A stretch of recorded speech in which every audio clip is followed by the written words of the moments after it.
গত কয়েকদিন আগে ভারতের পার্লামেন্টে মুসলিম ওয়াকফ সংশোধন বিল 2025 নামে একটি আইন পাশ করা হয়।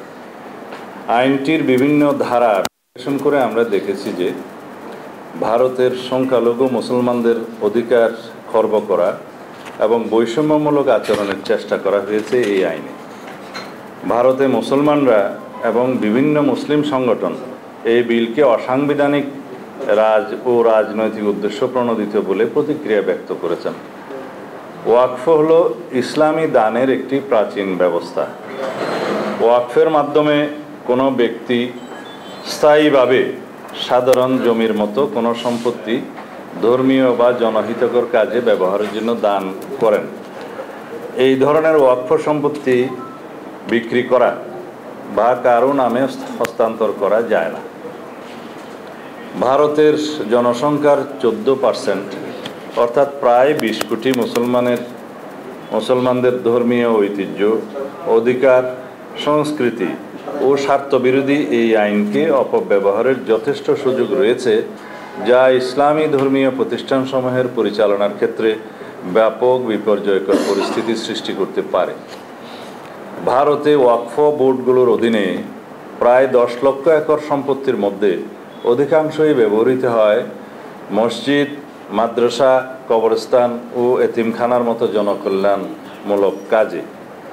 নতুন আইনে পরিচালনা বোর্ডে অমুসলিম সদস্যদের অন্তর্ভুক্তির বিষয়টি বিতর্কের সৃষ্টি করেছে, যার ফলে মুসলিম নাগরিকদের সাংবিধানিক অধিকার ক্ষুণ্ণ হতে পারে।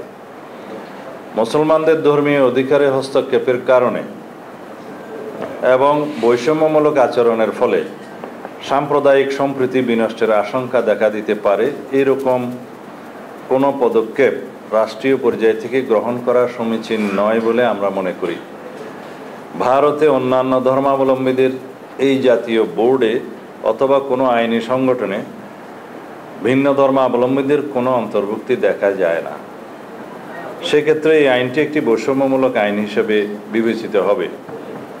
নতুন আইনে পরিবর্তনগুলো শত শত বছর আগে প্রতিষ্ঠিত ওয়াকফ জমির উপর গড়া মসজিদ এবং অন্যান্য ইসলামী ধর্মীয় প্রতিষ্ঠানগুলোর ভবিষ্যৎ অনিশ্চিত করে তুলতে পারে। নতুন আইনে অমুসলিম সদস্যদের এই সম্পত্তিসমূহের ব্যবস্থাপনা ও প্রশাসনিক দায়িত্ব পালনে যে এখতিয়ার প্রদান করা হয়েছে তা মুসলিম নাগরিকদের ধর্মীয় অধিকারে সরাসরি হস্তক্ষেপের শামিল। প্রিয় সাংবাদিক ভাই ও বোনেরা, অল ইন্ডিয়া মুসলিম পার্সোনাল ল বোর্ডের মতো সংগঠনগুলোর মতে এই আইন ইসলামী ওয়াকফ ব্যবস্থার মূল চেতনার পরিপন্থী। তাদের মতে ওয়াকফ বোর্ডের পরিচালনা মুসলমানদের দ্বারাই হওয়া উচিত। তারা একে মুসলিম নাগরিকদের ধর্মীয় অধিকারে সরাসরি হস্তক্ষেপের শামিল বলে অভিমত দিয়েছেন।